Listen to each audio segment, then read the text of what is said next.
అనుదినమన్న శ్రోతలకు మన ప్రభువును రక్షకుడై ఉన్న యేసుక్రీస్తుక సరిసాటి లేని మహా గొప్ప పరిశుద్ధమైన నామమునందు శుభములు. నేడు 2025 సంవత్సరము అక్టోబర్ మాసము 19వ తారీఖు ఆదివారం నాటి ధ్యానాంశము.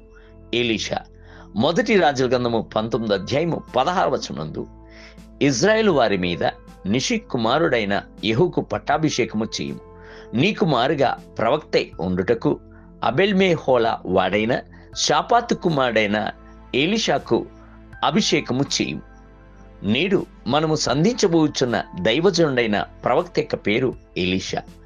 ఎలియా తన యొక్క ప్రవచనపు పరిచర్య కొరకు అభిషేకించుచున్నప్పుడు ఎలీషా తన ముందరనున్న 12 అరకల ఎడ్ల చేత దిక్కు దున్నుచు 12వ అరక తాను తోలుచుండేను. 12 అను సంఖ్య విశ్వాసమై ఉన్నది. యాకోబు యొక్క 12 కుమారులను ఇజ్రాయేలు సంతానమని పిలువబడిరి. క్రీస్తు యొక్క 12 మంది శిష్యులను అపోస్తులని పిలువబడిరి.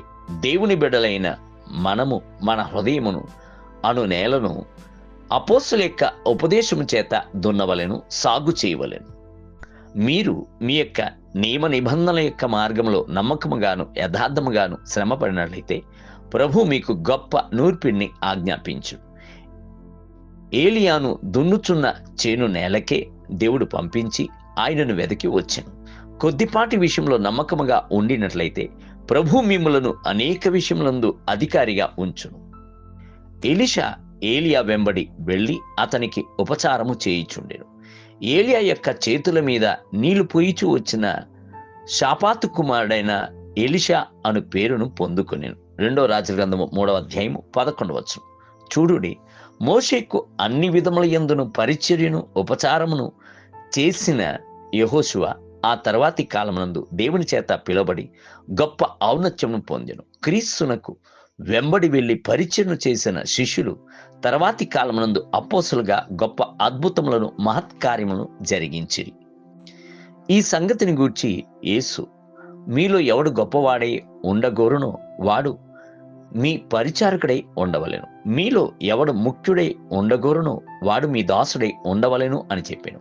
మత్తయి సువార్త 20వ అధ్యాయము 26 మరియు 27 వచనం.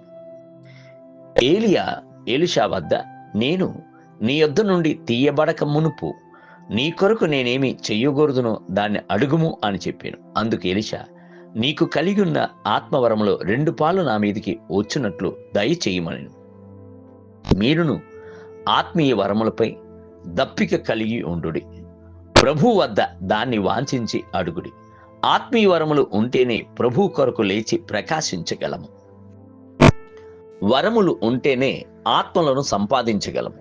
వరములు ఉంటేనే ప్రభువును దేవుడని నిరూపించగలము.